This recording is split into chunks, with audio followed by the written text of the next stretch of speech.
So ఒక important breaking news అందుతోంది social media PCR. భారతదేశానికి వచ్చే ఒక షిప్ మీద స్ట్రైట్ ఆఫ్ హార్మోజ్ లో అటాక్ జరిగినట్టుగా సమాచారం అందుతోంది. ఇప్పుడు కొద్దిసేపటి క్రితం విదేశాంగ శాఖ దీని మీద ప్రకటన ఇచ్చింది. కాండ్లా తీరానికి రావాలి ఈ షిప్. కాండ్లా తీరం, గుజరాత్లోని కాండ్లా తీరానికి ఈ షిప్ రావాలి. స్ట్రైట్ ఆఫ్ హార్మోజ్ నుంచే రావాలి. అంటే ఇరాన్ తీరంకి ఏదైతే దగ్గరలో ఉందో, హార్మోజ్ జలసంధిని మూసేసిందో అక్కడి నుంచే ఈ షిప్ రావాలి. ఈ భారత విదేశాంగ శాఖ ఇచ్చిన ప్రకటనని నేను చదివి వినిపిస్తున్నాను. A statement regarding ship bound for Kandla India. Kandla port Gujarat తీరంలో ఉంటుంది. దాని మీద అటాక్ జరిగిందట. We have seen reports about the attack అనే థాయ్ షిప్ మీద అటాక్ జరిగినట్టుగా సమాచారం అందుతుంది. ఆ థాయ్ షిప్ పేరు మయూరి నారీ ఆ షిప్ పేరు. In the straits of Hormuz on 11th March, 11 మార్చి రోజు మయూరి నారీ అనే థాయ్ షిప్ మీద అటాక్ జరిగింది. The ship was bound for Kandla in India. ఈ షిప్ కాండ్లా పోర్టుకి రావలసి ఉంది. సో కాండ్లా పోర్టు మనకి గుజరాత్ తీరంలో కచ్ జిల్లాలో ఉంటుంది. ఇక్కడికి చాలా పెద్ద పోర్టు. వెస్ట్ సైడు అంటే ఇరాన్ నుంచి వచ్చేవన్నీ కూడా, లేకపోతే మిడిల్ ఈస్ట్ నుంచి వచ్చేవన్నీ కూడా మెజారిటీ కాండ్లా పోర్టుకు వస్తుంటాయి. India deplores the fact that commercial shipping is being made a target of military attacks in the ongoing conflict in West Asia. India చాలా బాధతో చెప్తోంది, కమర్షియల్ షిప్పింగ్ అంటే కమర్షియల్ వాణిజ్య అవసరాల కోసం ఏదైతే షిప్పింగ్ వస్తుందో, ఇదేదో రక్షణ అవసరాల కోసం కాదు, వాణిజ్య అవసరాల కోసం వస్తున్న షిప్ను ఈ విధంగా మిలిటరీ అటాక్స్ కోసం టార్గెట్ చేయడం కరెక్ట్ కాదు. పశ్చిమాసియాలో ఏదైతే ఈ విధంగా చేస్తున్నారో అదేమాత్రం సబబు కాదు. Precious lives including of Indian citizens, అంటే ఇంతకుముందే భారత సైనికులకు భారతీయ పౌరులు చాలామంది ప్రాణాలు కోల్పోయారు. ఓకే, సో చాలామంది దుబాయ్లో కానీ లేదా మిగతా చోట్ల కానీ భారత సైనికులు ప్రాణాలు కోల్పోయిన భారత పౌరులు ప్రాణాలు కోల్పోయిన పరిస్థితి మనకు కనిపిస్తుంది. సో అదే విషయాన్ని భారత ప్రభుత్వం వెల్లడించింది. Precious lives including of Indian citizens have already been lost in multiple such attacks in the earlier phase of this conflict. ఇంతకుముందు ఈ కాన్ఫ్లిక్ట్లో మన ప్రాణాలు కొద్దిమంది పోయాయి, దానిలో మన వాళ్ళు కూడా ఉన్నారు, ఇండియన్ సిటిజన్స్ కూడా ఉన్నారు. And intensity and lethality of the attacks only seems to be increasing. So ఇటువంటి దాడులు పెరగడం అన్నది ఆందోళనకరం.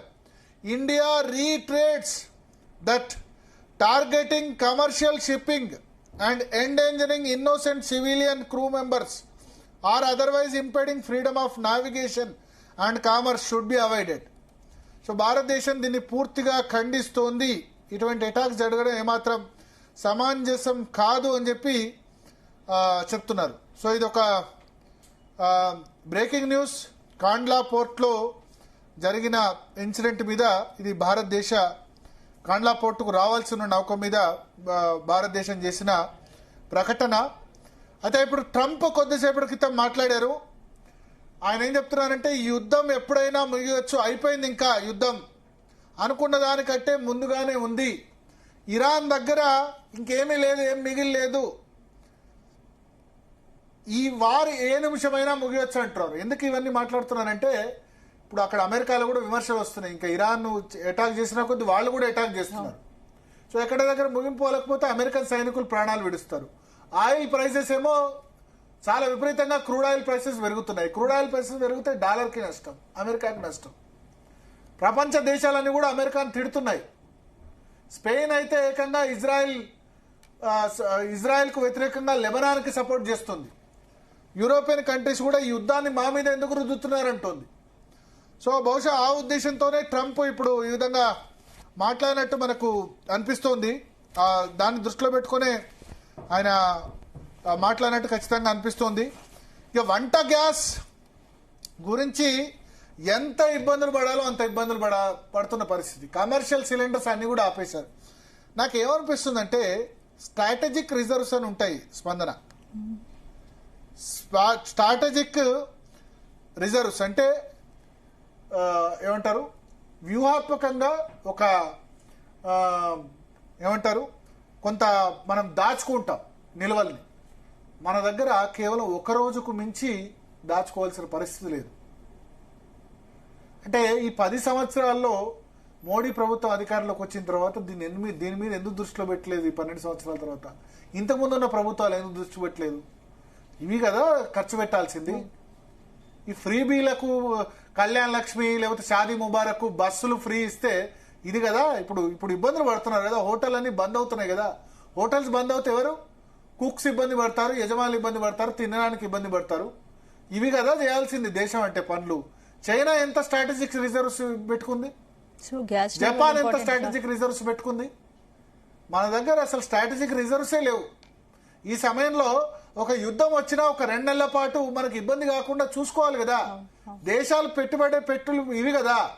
ఫ్రీ బస్సు మీద పెడతారా, కళ్యాణ్ లక్ష్మి మీద పెడతారా? ఈ ఫ్రీ బీస్ కు రాజకీయ పార్టీలు అలవాటు అయిపోయి దేశాన్ని అమ్మేస్తున్నాయి.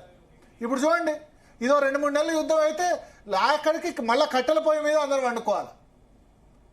ఇప్పుడు పెట్రోల్ డీజిల్కి ఇబ్బంది లేదు కానీ ఎల్పిజి సిలిండర్స్కి ఇబ్బంది. ఎందుకు ఎల్పిజి సిలిండర్స్కి ఇబ్బంది వచ్చింది? 90% ఆఫ్ ఎల్పిజి లిక్విడ్ గ్యాస్ ఏదైతే ఎల్పిజి ఉందో 90% స్టేట్ ఆఫ్ హార్మోజ్ నుంచే వస్తుంది. సో గ్యాస్ అసలు నిల్వలు లేవు. స్ట్రాటజిక్ రిజర్వ్స్ అనేది మన దేశంలో వాళ్ళు నెల రోజులు అని చెప్తున్నారు కానీ 2-3 రోజులు కూడా లేని పరిస్థితి. సో అందుకనే ఇక్కడ ఇంటర్ మినిస్టీరియల్ టీమ్ ఏమో మేము రివ్యూ చేస్తున్నాం. 60% ఆఫ్ ఎల్పిజి కన్జంప్షన్ అంతా కూడా స్టేట్ ఆఫ్ హార్మోజ్ నుంచే 90% వస్తుంది.